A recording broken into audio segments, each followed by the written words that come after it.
खुलुमबाय नोंथांमोनखौ फुंबिलिनि गोसो गोथारै बरायबाय। दिनै 27 अक्ट'बर 2020 मंगलबार। फैदो दिनैनि फुंबिलिनि माखासे मोजां गाज्रि आरो फिसा गेदेर खौरांफोरखौ फारि फारि मिथिनानै लानि। गिबि खौराङा जाबाय लादाखनि लाइन अफ एक्चुअल कन्ट्रलाव 2 आरो 4 इंचनि बरफ गोलैजेनबाय। दा इन्डियान आर्मिफोरा चाइनाजों सोलिबाय थानाय दावरावजों लोगोसे गाज्रि बोथोरनि थाखाय जोबोर खस्थ' मोनगासिनो दं होननानै खौराङाव फोसावनाय जादों। लोगोसे एलजेपीनि नेशनेल प्रेसिडेन्ट चिराग पासवाना गावसोरनि पार्टिया सरकार दायोब्ला चिफ मिनिस्टार जायबा बिहारनि चिफ मिनिस्टार बिथां नितीश कुमार बिथांनि करपसन खालामनायखौ नायबिजिरगोन आरो जोबथेसालियाव सोथारगोन होननानै बुंदों।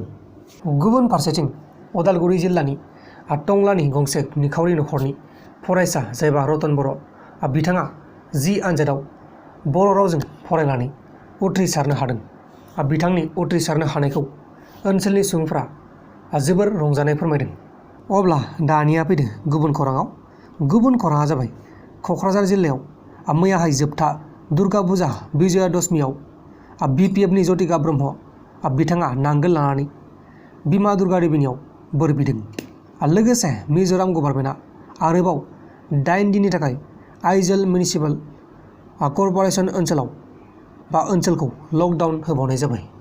3 नभेम्बरसिम होनाय जादों लकडाउनखौ।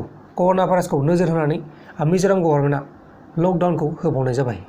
गुबुन खौराङा जाबाय आसामनि बारग' चिफ मिनिस्टार जायबा तरुण गगৈ बिथाङा गुवाहाटी मेडिकेल कलेज एन्ड हस्पिटालनिफ्राय डिस्चार्ज जाखांनायनि उनाव गुवाहाटी मेडिकेल कलेजनि गासैबो डक्टरफोरखौनो रोजा रोजा साबायखर जासिहरदों।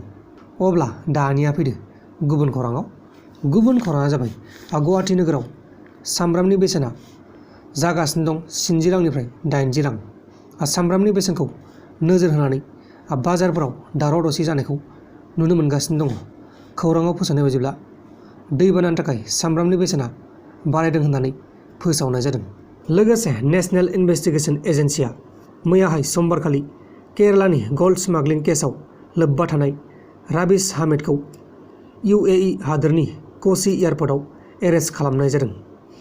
गुबुन खौराङा जाबाय नाइजेरिया हादोराव बक' हाराम जिहादिफोरा गासै 8 जन आबादारिफोरखौ सिखाजों हानानै खास्रि बिस्रि बुथारदों। लोगोसे टिभि एक्टर एबा टिभि सिरियेलाव खामानि मावग्रा एक्ट्रेस प्रितिका चौहानआ ड्राग्स बायनायनि थाखाय ड्राग्स बायनायनि दायाव NCBजों एरेस्ट खालामजादों।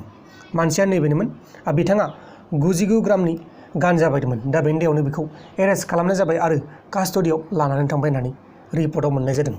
दानिया फैदो जोबथारनाय खौराङाव। जोबथारनाय खौराङानो जाबाय उदालगुरि जिल्लानि बिथां लावगा बसुमतारिया दाउ आरो हांसो फिसिनानै 1 बोसोराव 3 लाख रां खामायनो हादों होननानै मिथिनाय जादों। बिथाङा दाउ आरो हांसोनि अनगायैबो आबादफोरबो मावगासिनो दङ। लोगोफोर, दिनैनि फुंबिलिनि रादाबफोरा बेखिनिल'मोन। जुदि नोंथांमोना आंनि बे भिडिअखौ मोजां मोनदों अब्ला भिडिअखौ शेयार खालाम नोंथांनि लोगोनो। आरो दासिमबो जुदि नोंथांमोना आंनि बे प्रान्जल नार्जारि इउटुब चेनेलखौ साबस्क्राइब खालामाखै अब्ला अन्नानै साबस्क्राइब खालाम।